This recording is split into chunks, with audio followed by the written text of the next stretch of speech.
Hello everyone and a very warm welcome to this week's Everton show. After a weekend off, it's back to business on Saturday as Goodison Park stages something of a reunion for some of our former players and of course a former manager to assess the weekend fixture against Sunderland and plenty more besides. I'm joined by Graham Stewart and I'm delighted to welcome Kevin Ratcliffe to the Everton sofa as well. Welcome Kevin. The expectation has been raised with the good run recently. The punters will be expecting a home win against Sunderland. Yeah, it's never as easy as that, is it? I mean, obviously, past results tell us that we should be winning the game, but with a few ex-Evertonians coming back to the club, it's never going to be easy, is it? They'll be out to prove a point. Well, there are no easy games in the Premier League, we know that. There's plenty more to come from Kevin and the Diamond in this week's Everton show, and once again, we've got an eclectic mix of interviewees for you to enjoy as well. It gives me licence, you know, to roam around the pitch and try and create chances and have create assists and goal scoring opportunities. This clown's going to be sorry he was on a yacht sipping a protein shake out of a cocktail glass.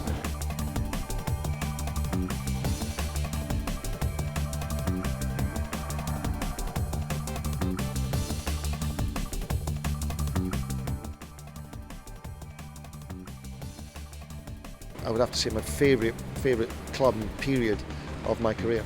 Oh, pretty amazing from, you know, playing on the streets and knocking about with your mates, Sunday League and all the things that I see young kids doing now and my own kids doing themselves to, you know, get to this position.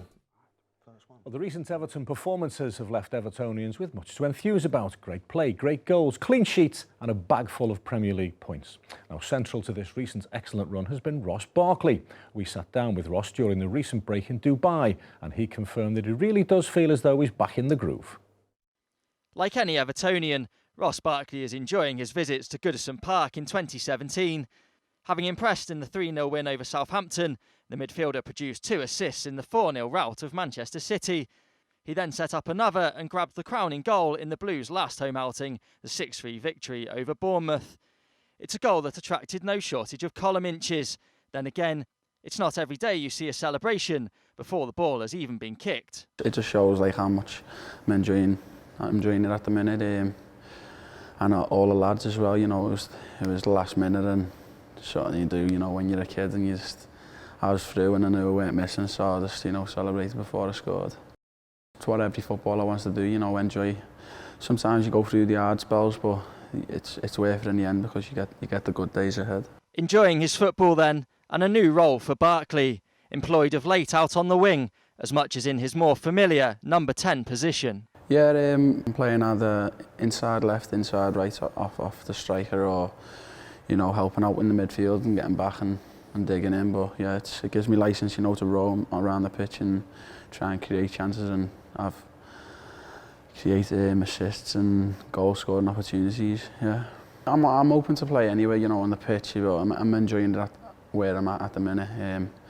I like playing all over midfielder, so wherever I am, you see different things from different sides of the pitch, so I'm happy where I'm at. One reason for the change has been manager Ronald Koeman trying to get the most out of the wealth of midfield options at his disposal. To January arrival Morgan Schneidlin, you can now add the fit-again Mohamed Bezic. But there's another new kid on the block as well, an academy graduate like Barkley, a friend, Tom Davis. You see in training the qualities that he's got. He's a really talented player. He looks quite mature, you know, for his age, you know, the way he plays. And you can see that there's a lot more to come from him as well.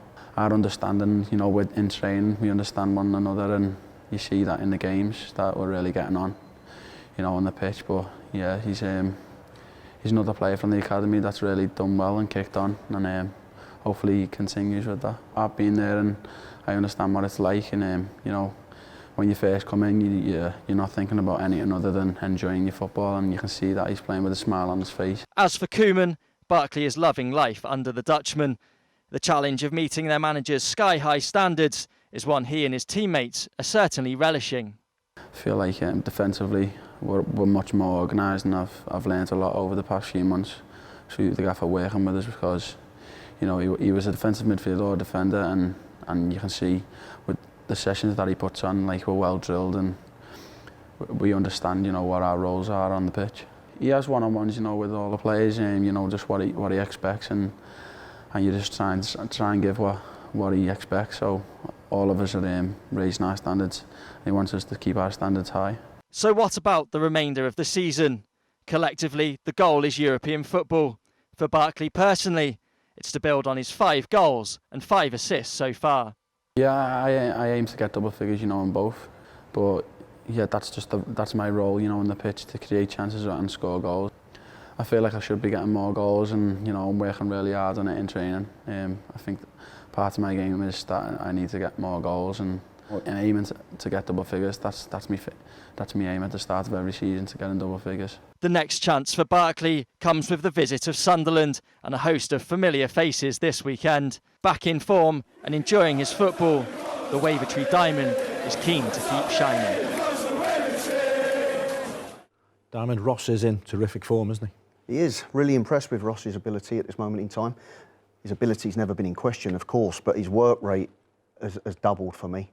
And I think that's down to the new management regime, clearly telling him exactly what he's expected of him. You know, when they first came to the football club, everybody was very clear to Ross that he's got to make sure his defensive side of his game is every bit as good as his offensive side. And we know the ability that the young man's got, and he's showing that. He's creating chances. He's adding goals to that as well, but his work rate has gone through the roof, and he looks a whole lot better player for it. All the tools are in the box, Kev, aren't they? Yeah, and he's come through a tough period because he's been criticised a lot. You know, he's had all the pats on the back, and then he's just sort of re-emerged himself, really, hasn't he? He's got through that, and I think that shows great character and strength from him. And I think maybe the emergence of maybe Tom Davies has helped him as well, whereas all of a sudden he's not classed as this young kid on the block, which he isn't anymore, and maybe Tom is looking to him for advice, and you know, he can sort of be that go-between between himself and the likes of Gareth Barry and Schneiderlin in the squad, who are more experienced. Can't be easy for a young player, especially a young local player, an Evertonian, to get criticism at times, although it's part of the game. Well, it is, and it's something that I think, you know, young players just have to deal with, especially on Merseyside, because there is an intensity about the place, and the fans are willing local players to get in the side and do well, and Ross has done well. You know, but because the spotlight's been on him for a number of years about how good he's going to be, you know, the criticism comes with it, especially with the social media side of things nowadays. There's no hiding place. But looks like, to me, he's learning to adapt to it, dealing with it an awful lot better, and his performances have been exceptional. He does things on the ball and in around and his strength, and getting hold on the ball better than anybody else on the pitch, and that's what we've got to nurture. I think the big thing with Ross is that he set himself the standard. You know, in his past performances, that his standards were set by himself, not by anybody else. So when you drop them sort of standards, then the manager's going to question you, why aren't you delivering on a regular basis? So that's what he's got to do, and hopefully he's getting there now. And he's got goals in him, hasn't he? He said himself he wants to reach double figures. He's more than capable of doing that. I'm not too sure how many he got last year, but I think he was close to double figures again, wasn't he? He has got goals in him. He's got every type of goal. We can see that he can head the ball. We can see he's got a shot in him. He just needs maybe a few more tap-ins, and that'll be, you know, what you're expecting of your midfield player then, you know, attacking midfield player. If he can get anywhere near that 10, 12 goal a year mark, then that's what he should be aiming for. He should be thinking about an England recall, shouldn't he?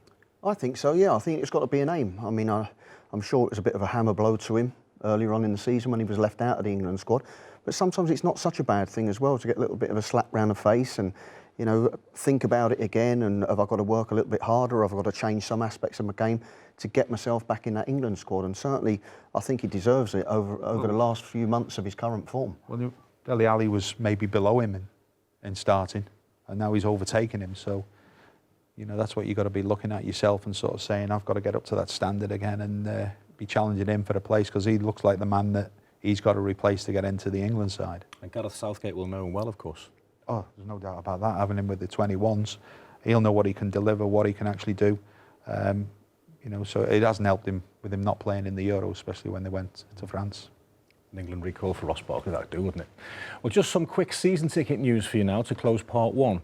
Next Tuesday, 28th of February, is the deadline for anyone wanting to secure their seat for the 2017-18 season using the 11-month direct debit payment option next Tuesday. If you haven't got a season ticket, by the way, and you want one, simply visit evertonfc.com/all-for-one. evertonfc.com/all-for-one. all for one. Right, we're taking a short break right now.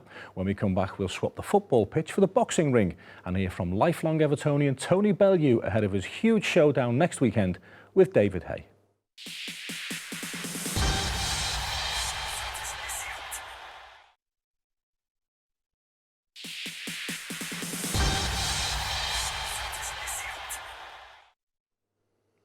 Welcome back. Now, next Saturday evening at the O2 Arena in London, our very own Tony Bellew will enter the ring to the familiar sound of Z cars, but also to an unfamiliar sized opponent. Bellew is taking on heavyweight David Hay in a much anticipated clash. Hay's been training, if that's the right word, on a £27 million yacht in Miami, whilst Bellew has been pumping iron in a makeshift gymnasium in Maghull under the expert supervision of former Everton fitness coach Dave Billows. We went along earlier this week to check their progress.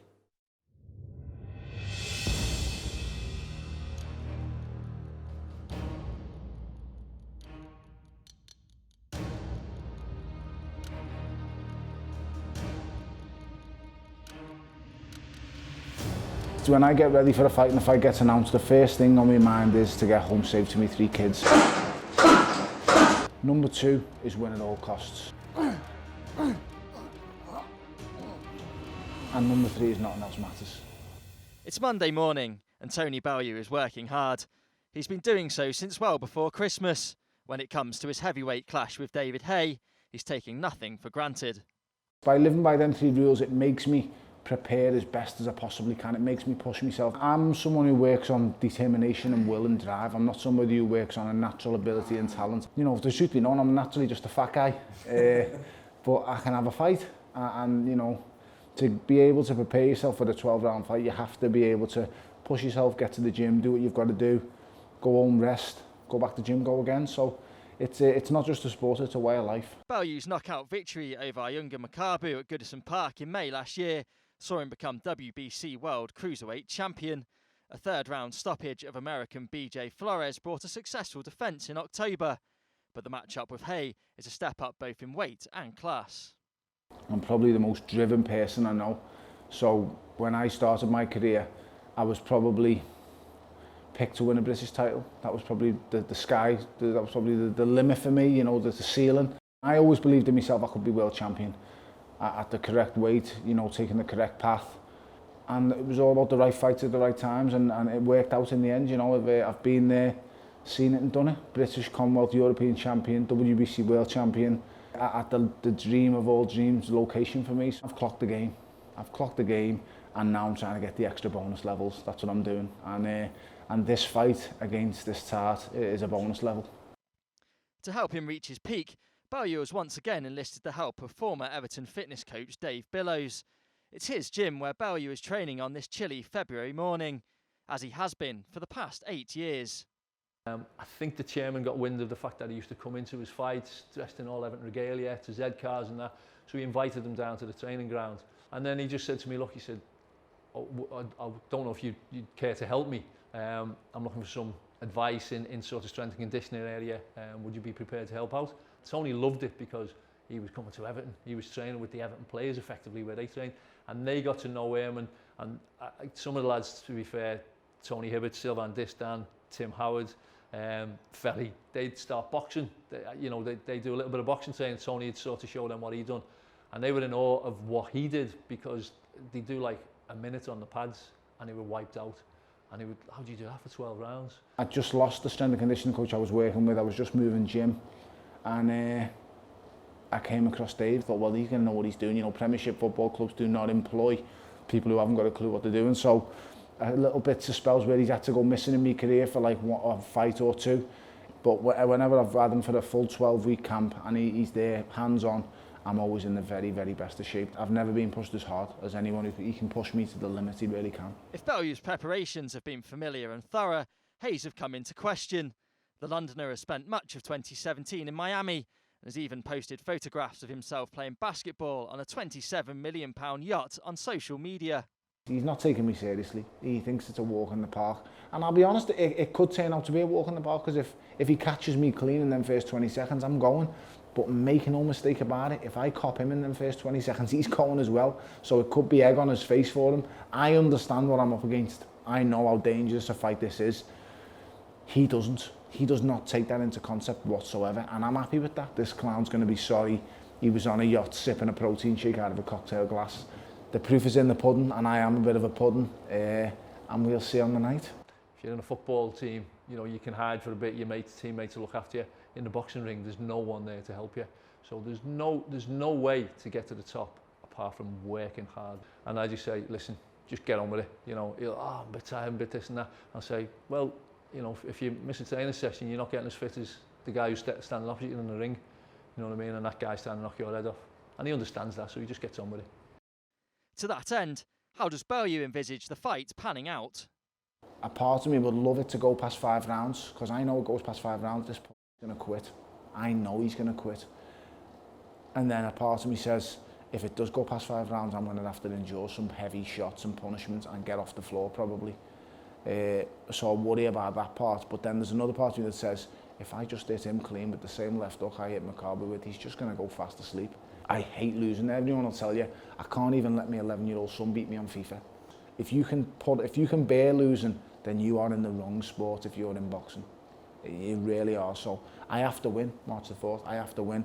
They dislike each other. They're both going in there to get the fight finished as quickly as possible, and they can both punch.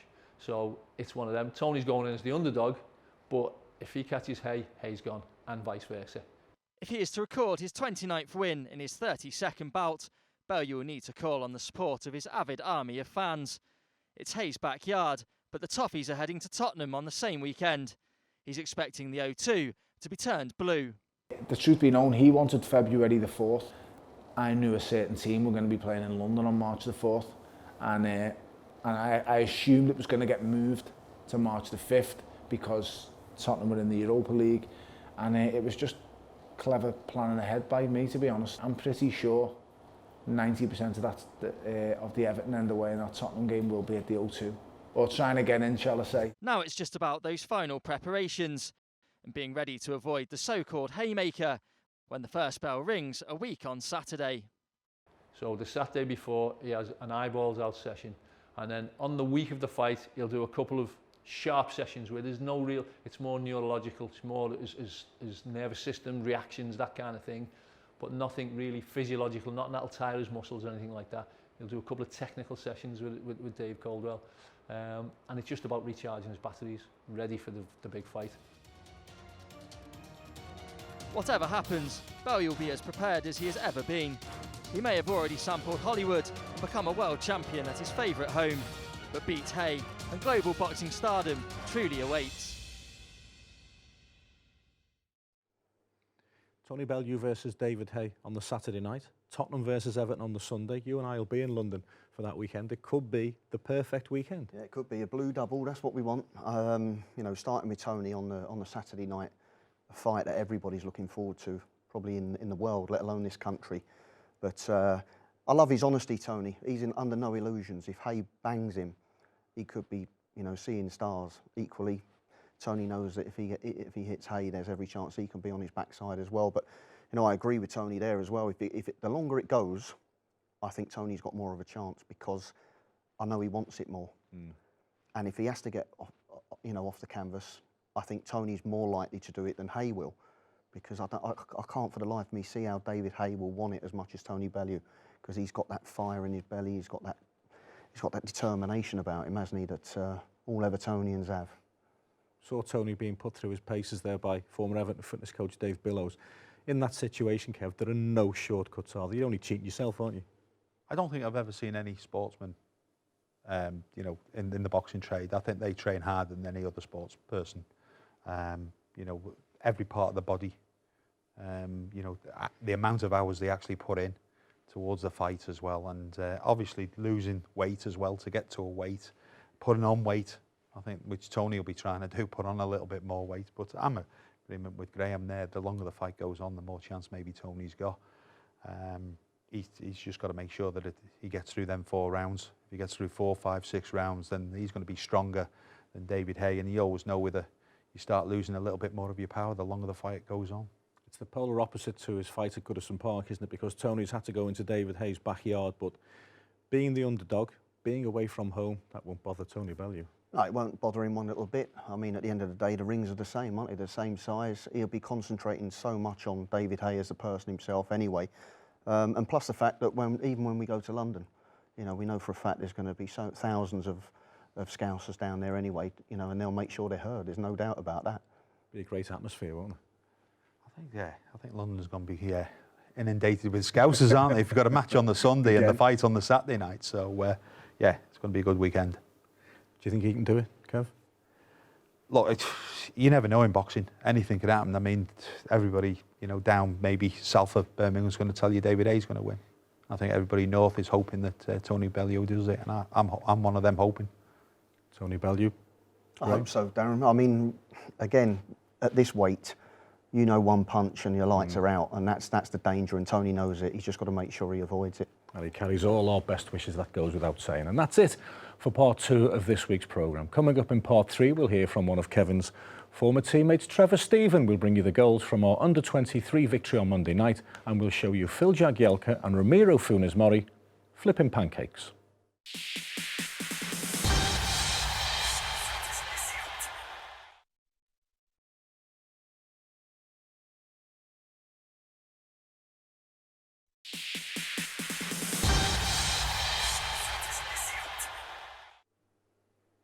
Welcome back to part 3. Now ask any Evertonian to name their all-time best 11, and there's every chance that the name Trevor Stephen will be in it. One of the younger members of Howard Kendall's all-conquering squad in the mid-80s, Stephen was pure class, and as he's now based in Dubai, he was delighted to take the opportunity to watch the Blues play their kickabout friendly against Shenzhen last Friday. I don't get across to the UK very often now, so I don't see a lot of them live. I watch it all on TV.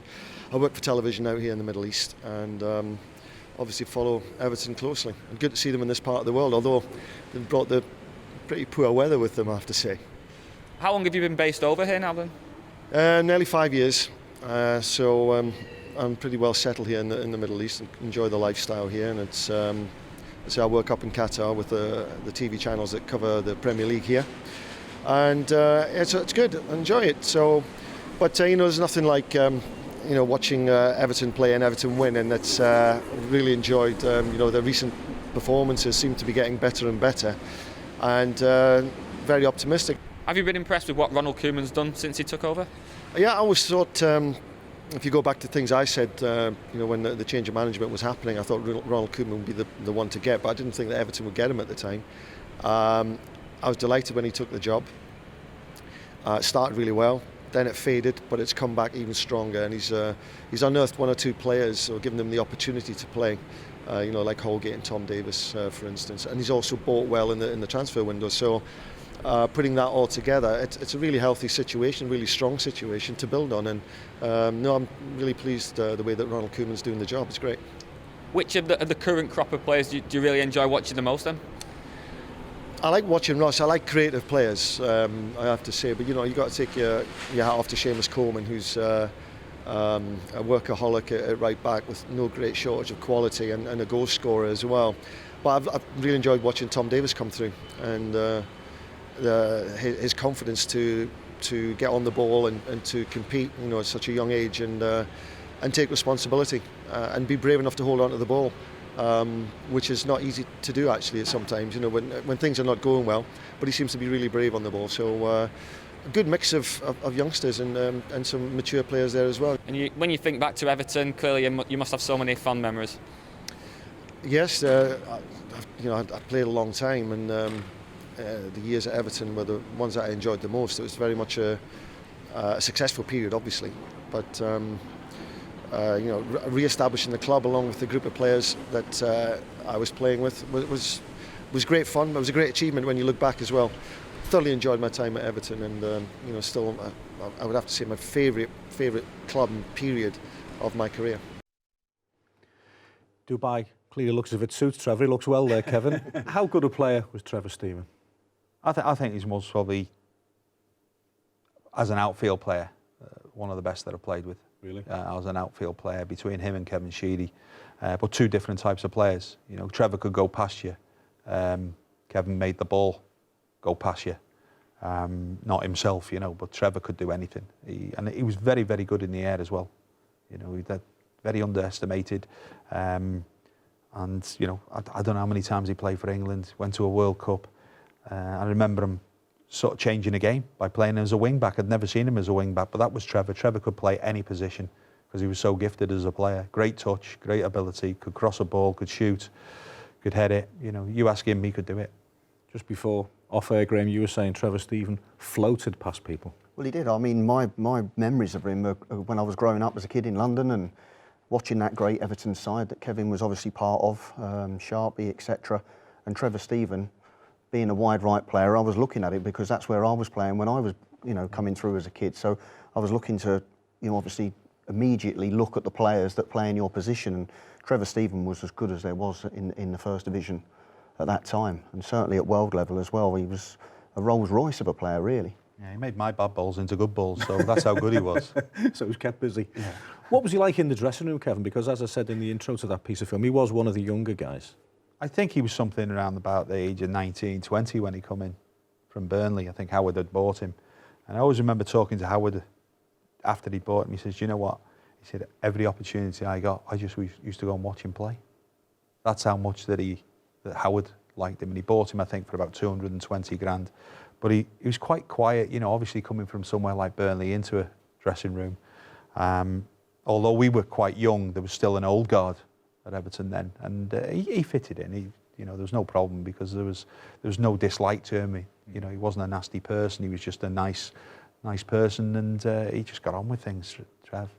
Interesting there that he mentioned the fullbacks in the current Everton setup. The relationship between a wide player and his fullback, I suppose, is one of the most crucial. Well, it is important, yeah. I mean, it depends what kind of fullback you've got. I mean, the modern day fullbacks, they just want to bomb on. They're not really interested in defending. The modern day fullback probably touches the ball more than any other player on the park. Back in the day, your fullbacks probably tucked in alongside your centre halves a little bit more than they do in a modern day game. So, yeah, well, he did when they defended, but going forward, Gary. See, the good thing about Trevor was because he could go either way, on the outside or the inside. Then Gary just used to bomb on down the outside when he used to go on the inside. Trevor tuck in for him. Yeah, well, yeah, he was just so good, great understanding. And Gary Stevens could bomb on, couldn't he? Oh, definitely. He was an athlete. Now, Monday night's under-23 game at Goodison Park was a huge success on every level. Not only did the evening help raise funds and awareness for the Home is Where the Heart Is charity, it also gave almost 6,000 fans the opportunity to see the young boys in action. Unzi and his players certainly didn't disappoint. Everton's under-23s regained their 6-point lead at the top of the Premier League 2 table with a comfortable win over Southampton on Monday night. In front of a bumper crowd at Goodison Park, Liam Walsh steered home the opener after just 4 minutes. In truth, Everton were rarely troubled by the visitors and could have added a second through Harry Charsley, only for Harry Lewis to come to Southampton's rescue. But there was nothing Lewis could do minutes later, as Dow did secure the victory with a stunning drive. A satisfying performance then for the young Blues on a night that raised vital funds and awareness for their Home is Where the Heart Is campaign. And coach David Unsworth was thrilled to have entertained the happy home support. Yeah, delighted that we performed tonight in front of for a big crowd, and we got the goals as well. It should have been a lot more goals because our dominance was fantastic tonight. But can I just take this opportunity to thank all the fans that came tonight? It made such a big difference for our young players, and very proud of our fans tonight. It was a great atmosphere. Diamond, you and I were at Goodison on Monday to see the under-23s against Southampton. They were irresistible at times, weren't they? They were. Always when you play at Goodison Park and they've got a crowd in front of them, you want to put on a good show. And that first 20-25 minutes, they were electric. They came out of traps. They were, you know, really good in their passing. They were sharp. They created crosses, chances, left, right and centre. And they really got the crowd up early on. And probably should have been, you know, a couple more goals ahead than Walsh's early goal. But it plateaued out a little bit towards the back end of the second half and start of the second half. But then we finished strongly again. And then Kieran Dow scores a terrific strike, you know, to make it a far more comfortable night. David Unsworth himself was a reserve team player when you were at Everton, Kev. What have you made of him as a coach? Yeah, he seems to be sort of going well. He's doing the process well. Obviously, he's standing manager towards the end of last season, and you know, by all accounts, did really, really well. And I think that would have gone, you know, heaps and bounds towards his career. You know, putting him on the map, and you never know, future manager.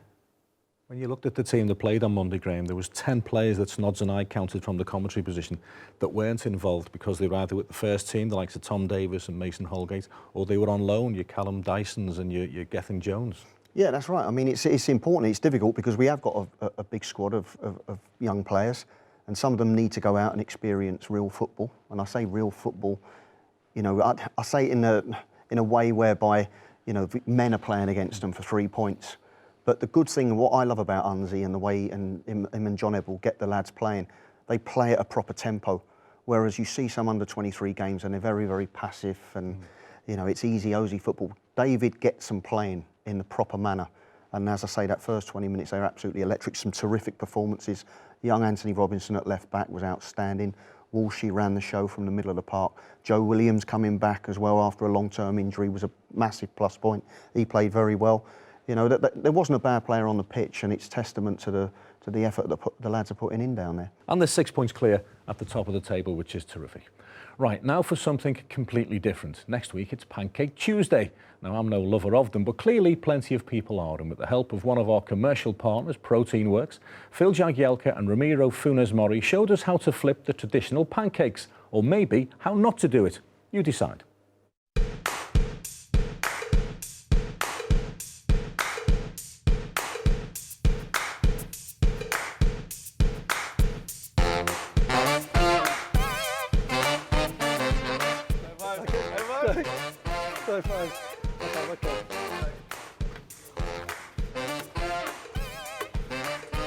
Have we changed pans, Funes?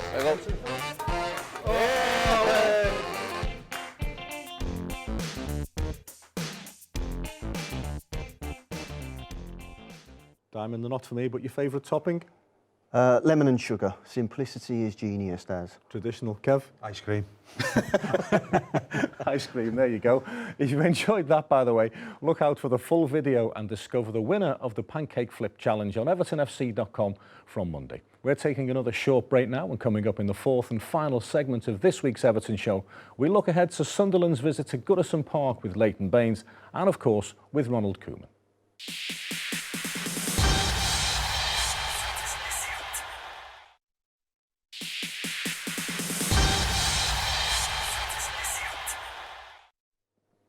Welcome back to part 4. Now, back on the 25th of August 2007, Leighton Baines made his first Premier League appearance for Everton. It was against Blackburn Rovers at Goodison Park, and the match ended 1-1. Well, if selected this coming Saturday, Baines will be making his 300th Premier League appearance for the club, and it's a milestone he's justifiably proud of, even if typically he's playing it down. So when you've been playing for a while, things like that sort of pop up now and again. And yeah, they're nice little things to probably to reflect on more when you're finished. But also, you know, you do take a bit of time and think, wow, you know, pretty amazing from, you know, playing on the streets and knocking about with your mates, Sunday League, and all the things that I see young kids doing now and my own kids doing themselves to, you know, get to this position. You know, it's nice, but try not to think too much about it. Saturday will be exactly 9.5 years on from your Everton debut. How do you assess the current picture at Everton on and off the pitch compared to the time you've been here? I'd say, and I've said recently, I think it's probably things looking as positive as they ever have done during my time. You know, I've played with very good players and good teams here, and I think we've got a good team now, but, you know, more than that, it's, you know, what's happening off the field as well. There's the excitement of what we've got on it, and we made some good signings to add to the good players we've got. But, you know, I think there's a feeling that, you know, we could be on the cusp of, you know, taking really sort of big steps forward, you know, over these next few months and years in terms of the growth and development of the football club. Looking at Saturday in particular, could be your 300th game, like we say. Perhaps fitting then that David Moyes is the manager of Sunderland, the man who gave you your Everton debut. You know, an important figure in my career. I think my sort of time with him, you know, be forever grateful for signing me, bringing me to the football club, giving me the opportunity, and as I say, he done brilliant here. You know, great manager for this football club, done really well with, you know, what he had available to him and stuff. So Wish them all the success in the world, you know, except for when we come up against them. And looking at the players on the pitch as well, could play against as many as 6 former Everton players, 2 of those very recent in Bran Oviedo and Darren Gibson. How do you sort of approach that? It won't feel any different to a normal game. I don't think it's you know, business as usual as far as that goes. Yeah, we're still in a position where a few of us will be in contact with some of their lads and people like, you know, Jolien, you know, was a close friend of mine when he was here, and someone I got a lot of time and respect for and helped me a lot while I was here. Helped sort of, in a time in my career, shape some of my habits and stuff, and was always a shining example of how to go about your day-to-day business on the training ground. So, you know, people like him and Stephen, obviously known for a long time. So it'll be very good to see some familiar faces, but like I say, business as usual. Kevin, to rack up 300 Premier League games, if selected, Bainesy will tell me, is good, isn't it? Oh, definitely. I mean, what is it, 9 years I think he's been at the club, something like that. That's a terrific achievement. Plus his cup games and European games, it's going to be over 350. You know, he's been quite an influence as well, hasn't he, in the Everton sides. His game's changed a little bit now. He's not creating and scoring as much as he used to, but you know, maybe, you know, he's just maybe becoming a little bit more defensive than a forward-thinking player. He's won a couple of Man of the Match awards in the last few games, Leighton Baines. Yeah, I mean, he's won plenty over his 9 years as well. I mean, I'm thinking of 300-odd games, and I can't remember too many bad ones from Leighton, which says all you need to know about the consistency he showed at the club. Terrific player. But Kevin's right. I mean, he probably doesn't get us forward as much as we used to seeing him. But, you know, his experience is invaluable to us. And there's a lot of young players coming into the side, pushing themselves towards the side. It's vital they've got that experience around them, and none more so than Leighton. You played left-back a few times, didn't you? Yeah, thankfully not 300. Other one, I wouldn't have been at the club. It's a difficult position, you know, and he makes it, at times I've seen him play, he makes it look so easy. He's definitely one of the best left-backs we've had at the football club in my time that I've seen Everton players. You know, we've had some, you know, we've had Pat Van der Now, we've had Ray Wilson, John Bailey, you know, Henry Newton.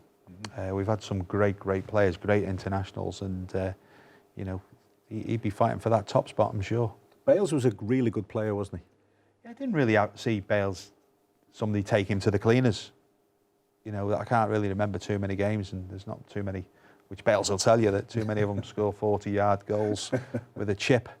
You know, and he's always recalling that. But yeah, he was very underrated, John. You know, and a great team lad, you know, to have it in and around the changing rooms. Still a great lad, isn't he?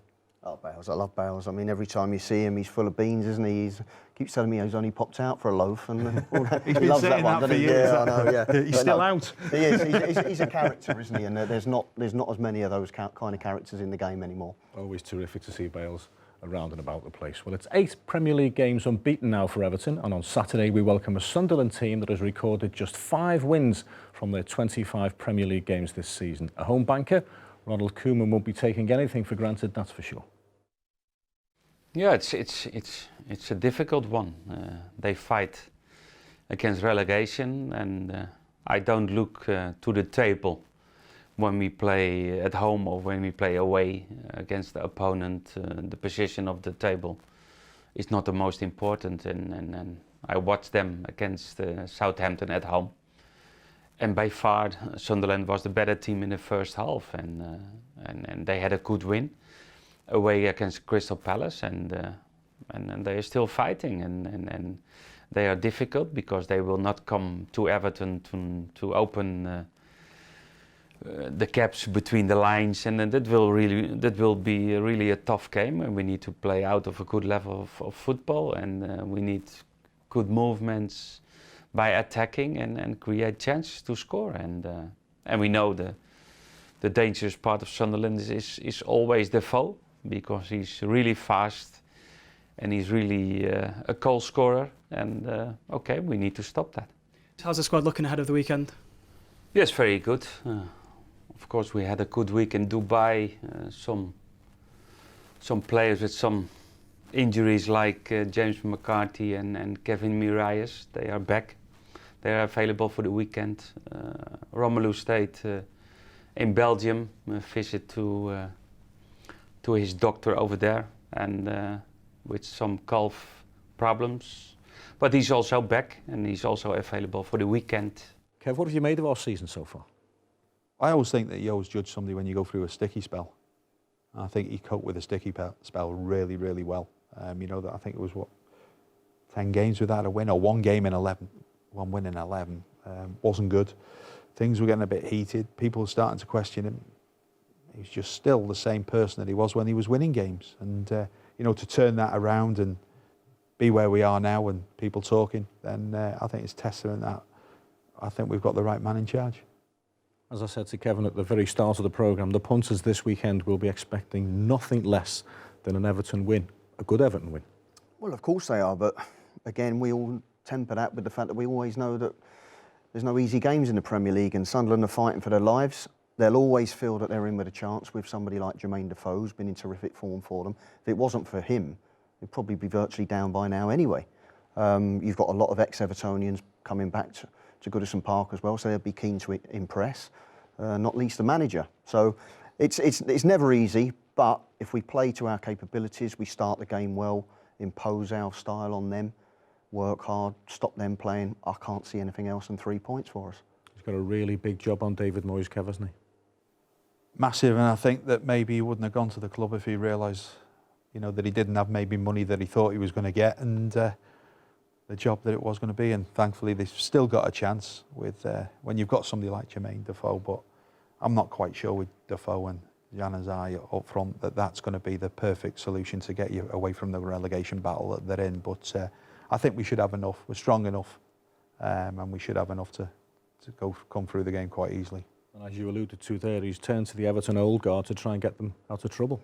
Well, Moyes, he's had to go with the players that he trusts and he knows. It's a very difficult market, especially in January, to bring people in, and you know, you tend to lean towards players that you trust and have got some kind of background to, rather than take a chance on maybe a foreign player. So again, very, very difficult. He's had his hands tied to a certain degree.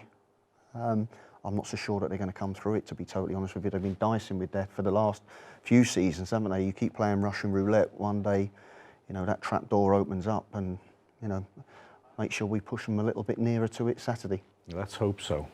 And that's just about it for this week. It will be nice to see some old pals on Saturday afternoon. It'd also be nice to send them back to the North East with nothing to show from their return to Goodison Park. Full audio commentary, as always, will be on evertonfc.com from kick-off with me and Snods. And don't forget, there'll be plenty of build-up and reaction on evertonfc.com and across our social media platforms, Facebook, Twitter, Instagram and Snapchat. My thanks to the Diamond and to Kevin Ratcliffe for joining us this week. We hope you've enjoyed it and that you'll join us again on next week's Everton Show.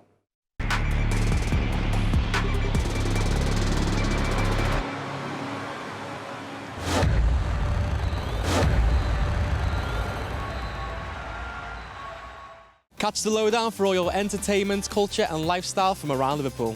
At 6:30 and 9:30 every night, straight after the news.